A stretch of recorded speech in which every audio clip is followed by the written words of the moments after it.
Internet nous offre aujourd'hui des possibilités extraordinaires, inédites et quasi infinies de gagner de l'argent et même beaucoup d'argent, de transformer son rapport au travail et bien évidemment de transformer sa vie. Cela ne requiert pas d'habileté technique particulière, il n'est pas nécessaire d'être ingénieur pour pouvoir faire du networking. C'est aussi facile, sinon plus, que d'apprendre à conduire une voiture.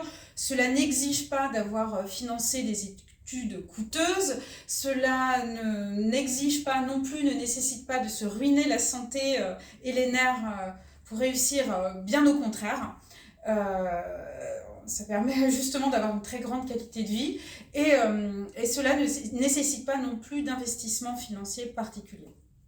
Alors, comment se fait-il que si peu de personnes, parmi celles qui se lancent, qui tentent l'aventure du networking, ne réussissent pas?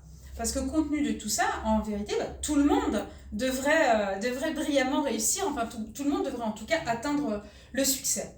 Eh bien, la raison fondamentale pour laquelle les gens qui tentent le networking ne réussissent pas, c'est parce qu'ils abandonnent. C'est l'abandonnisme qui est la cause principale et essentielle de l'absence, du manque de réussite dans le networking. Alors pourquoi? Pourquoi abandonnent-ils?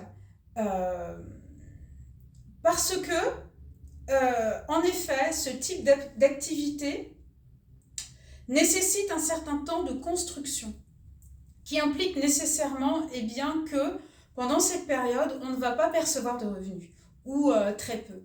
Et cela peut être très vite décourageant et affecter profondément aussi la confiance dans son entreprise. On se dit finalement, est-ce que ça va marcher? Est-ce que tout ça, c'est pas du vent?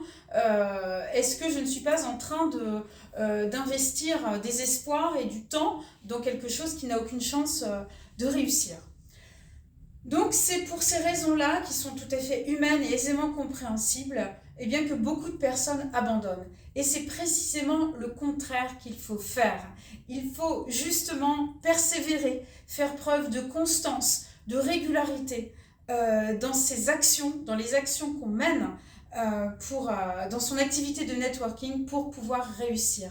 La constance, la régularité sont de véritables machines de guerre. Et une fois que l'on a intégré cela et que cela devient une manière de vivre, une vision de son propre travail et que cela devient de l'ordre du réflexe, qu'on est en mesure de récolter les premiers fruits et les résultats de ces efforts. Alors, laissez en commentaire votre avis, faites-moi part de votre propre expérience si vous avez déjà tenté le networking.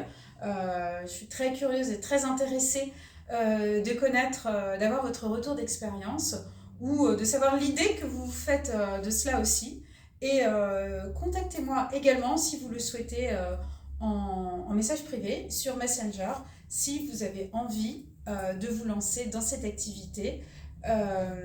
Je serai là pour vous accompagner, pour vous guider dans vos premiers pas et vous mener sur le chemin de la réussite.